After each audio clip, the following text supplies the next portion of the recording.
I was born in 1936 out in the country in the mountains of Kerry. We were born in the inner city in Dublin and we moved out to Ballyfermot. I was born in Elimer, County Galway. My mum was born in the Mamturk Mountains of Connemara.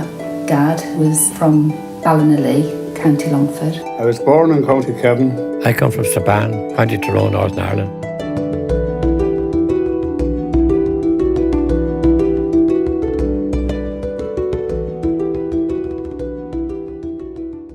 It was a very small place.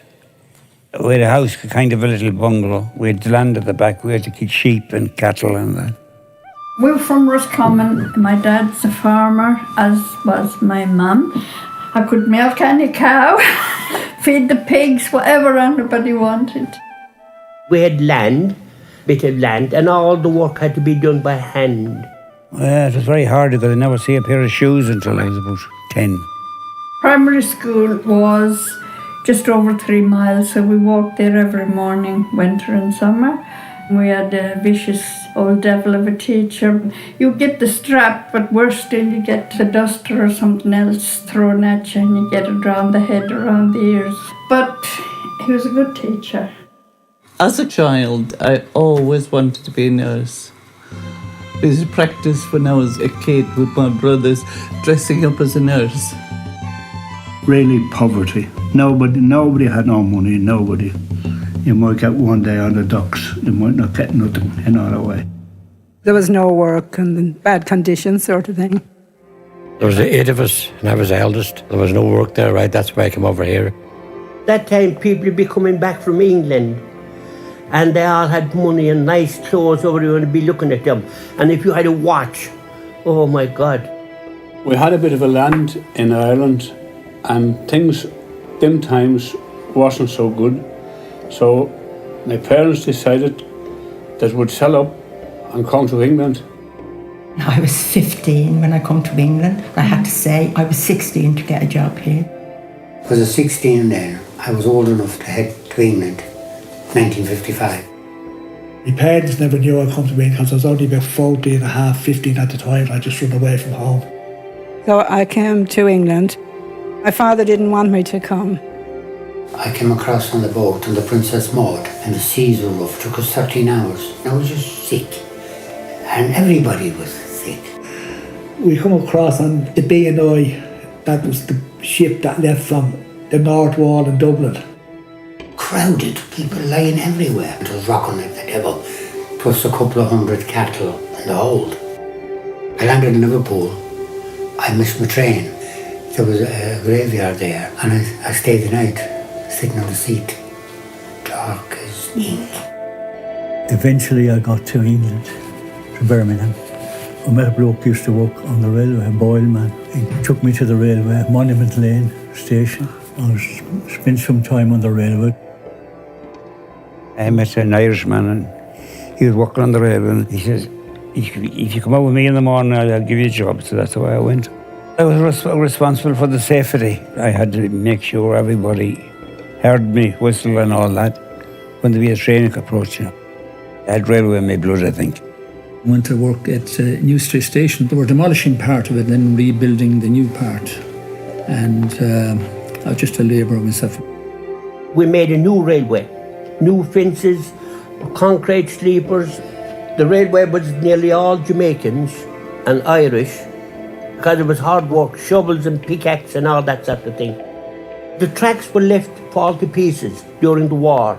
You know, you couldn't bring them back. There was no weed killing, no weeds pulled and they turned into soil, rails breaking and everything. My mother encouraged me in going into nursing. She wanted to do it herself, but the war intervened. The hospitals in England, a lot of the weekly papers you picked up, there's always an advert for nurses. Next thing I was here in Martha Green. Training was done at the hospitals in them days, and no university in those days. So come home, then you had to study. As training, you spend a lot of time, you lose cleaning up all the bedpans, all those utensils that they had. At night, we had to sit in the middle of the ward. You didn't sit in the office. Once a month, you had to go into the matron. She'd inspect your uniform, your shoes, your hair. If you were untidy, you got a lecture. Birmingham Women's Hospital, Tasha, the QE was all super new. We were the first people to go in there. Went down one morning to want a delivery suite, and there was no delivery bed. Some beggar had come in the night and stole it. I would look back and say my first days taught me how to talk to people of all colours and creeds. I liked midwifery, so I stayed. So I did 40 odd years in midwifery. Some of the trenches we dug were 6 foot wide and 6 foot deep. With 100 men there, mostly Irish. The ganger man always had a shovel with him, walking up and down the trench next to you, like a guard. He was the man that done the beating. You couldn't stand up while you were working or anything. And those who did were just dragged out of the trench with their hair and sacked, but forced to do that work. There's only thing they could do, dig. They weren't no good for anything else. They weren't trained for anything else. The job sheets, when they'd be telling you a job, there'd be a little green sign and a little black sign, and they'd be circled, which meant no Irish or no colours need apply. Now, I didn't get the same rate as the other people that worked with me because Irish people didn't get it then. It's only £12 a week wages, you know, for that job. We'd done that. Worked on the post office tower, and he used to earn £14 a week. I made a lot of money on the buses. I used to do a lot of overtime. I couldn't live on the money. It was only £4.8 a week, and the digs was £2.50. Some of them slept rough, couldn't afford to pay digs. They'd be straight into the pub. And we'd have to pick him up in the pub in the morning sometimes. The Mermaid, the Black Horse, the Shakespeare and the Jules Arms. And then you had the Antelope at Spark Hill. You got a room and you paid £1.50. Then you got full board and lodgings, and that was about £3.50 a week. Coming to Birmingham was very strange because some of them, they said put notice on the door. No Irish, no blacks. We never had a lot of money because we had to pay the landlady 30 shillings a week. I had 33 shillings left then. She used to keep the sugar and the milk and the tea in a locked up safe at night time. Nobody could get at it. You wouldn't mind, but she was Irish as well. The lodgings were so bad, you know, little rooms and things, and they were cold and damp and all that sort of thing. I never had to do it, but there would be hot bedding. You know, there'd be people on different ships having to come home and going to some other body's beds and all that.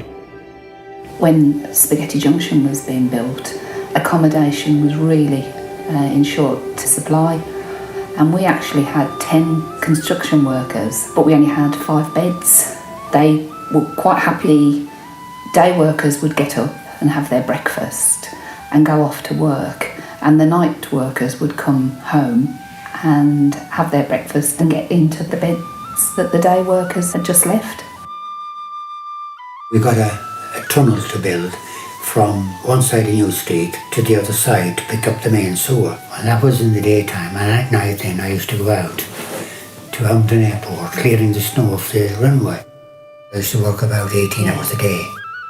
We're doing roads and sewers, so you'd be concreting today and tomorrow you'd be slab land or tarmacking.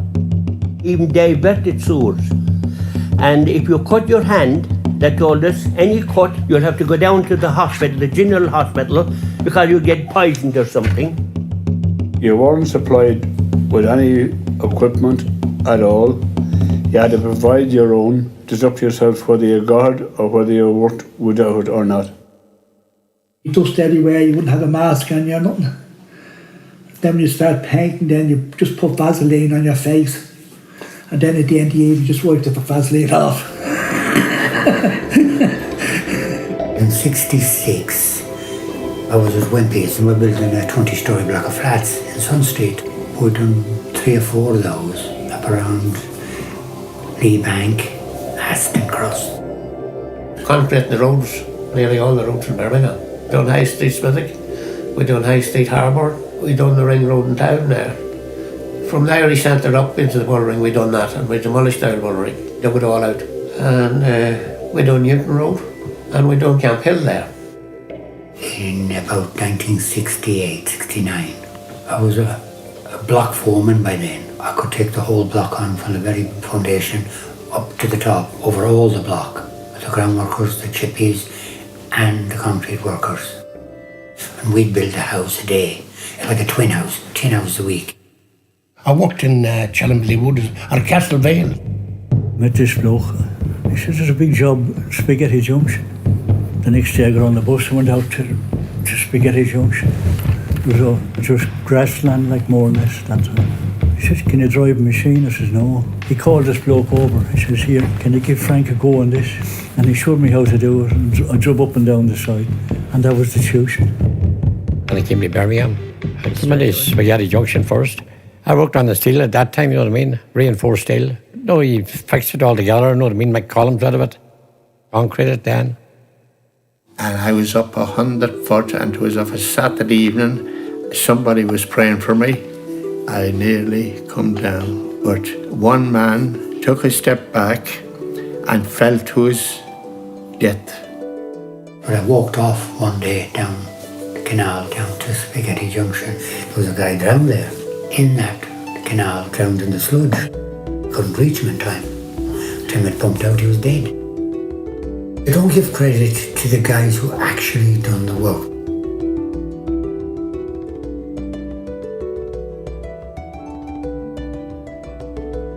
I met my husband at the Shamrock. St. Francis, St. Teresa's, the Irish Centre in town, and the Gary Owen Club went one earlier on. That was the social life mostly. That's where everybody met. We met at St. Anne's, married St. Anne's. Went to Horse Street, the Shamrock. I was crazy mad for dancing. 1, 2, 3 o'clock, 4 o'clock, rock and roll. We had St. Teresa's, which was a very good Irish club. Then there was St. Francis.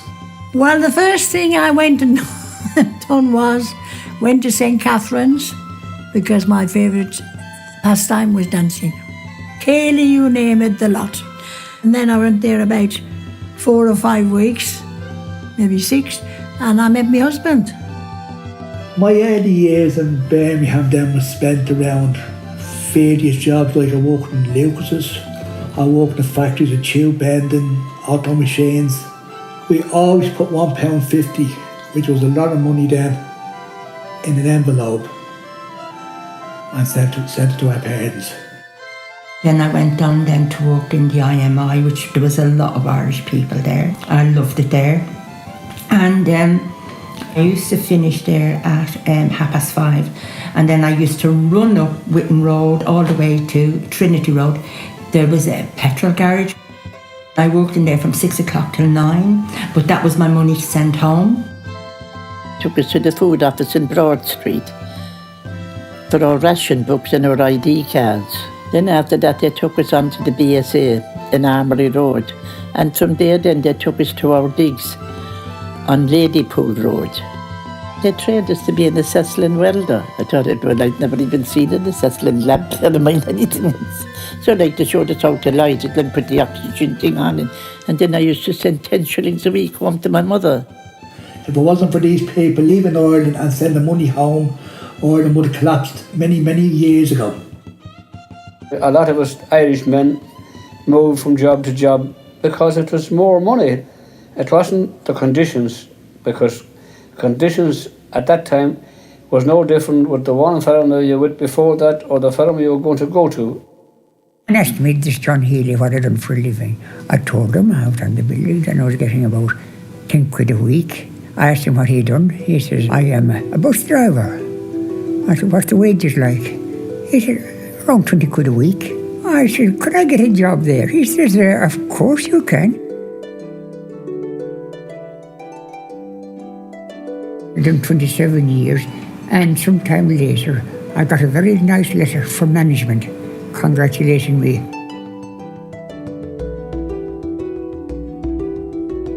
I'll tell you something, the best job in England. I travelled quite a bit, as far away as San Francisco, but I always come back to Birmingham. When you look back on it, some of the people I met here in Birmingham from all nationalities, I'm proud to say that they were the happiest days of my life, and then nearly as good as the ones I enjoyed in my young days in Ireland. It's been a good city work-wise and all that, and no problems whatsoever, and I hope it stays like that for the future, for the next generation.